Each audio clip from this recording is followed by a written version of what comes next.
I arrived in the Barbados Bridgetown mission on a Monday afternoon. I was the only missionary flying to my mission. And so it was a little scary flying from Salt Lake all the way out to the Caribbean. And I had been warned by the travel office at Barbados had kind of a strict customs policy, that their customs was a little hard to get through. And so I was really nervous because I was all by myself and I didn't know if I knew everything that I needed to. And I remember I got through the line and I went up to one of the agents, I guess, and he started asking me a few questions about where I was staying and who I was going to be staying with, how long I would be there, what I was going to do. And I had no idea what to tell him. And they thought I was kind of suspicious, I guess, and so they put me in one of the back offices to wait for their questioning or something like that.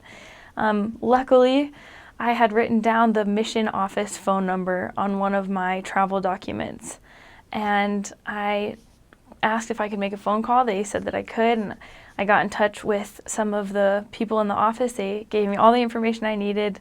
I provided it to the officials, I guess you could say, and they let me out. As soon as I got to baggage claim, they informed me that they had lost one of my bags in New York City in one of my connecting flights. So I had to fill out a little form telling them what was in it, what it looked like, where they could get it to me. And I went out to meet my mission president's wife, Sister Harrington. And it was such a relief to be with her. She was so sweet. And she took me back to the mission home where she gave me a little snack, and I got to email my parents to let them know that I had made it safely. And, you know, that experience was kind of abnormal. Apparently I was lacking some documents that I was supposed to get in the MTC. And so it's not a common experience that most missionaries have, but it was interesting to have my first days in the field be started with that experience. When I got back to the mission home, a couple hours later, my mission president, President Harrington, showed up, and it was really amazing to be able to meet him finally. I remember when President Harrington first greeted me, he obviously shook my hand, but he just gave me the biggest smile I've ever seen, and he just seemed so in awe to finally meet me, and it made me feel so at home. Even though inside I was terrified to, be starting this new experience. And that night, the assistants came over for dinner, as well as the new senior couple that was going to be joining us on the French side of the mission.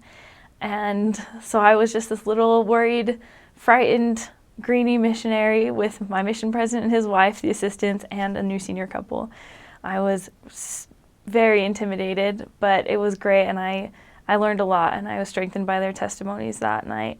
I was first assigned to an area in Guadeloupe, one of the bigger islands in the mission, which is on the French side. And when I first got there, I was put in a trio, and so I got to meet two of my trainers. They had been together for 2 transfers, so they were very close, and they were the sweetest people I've ever met. They were amazing.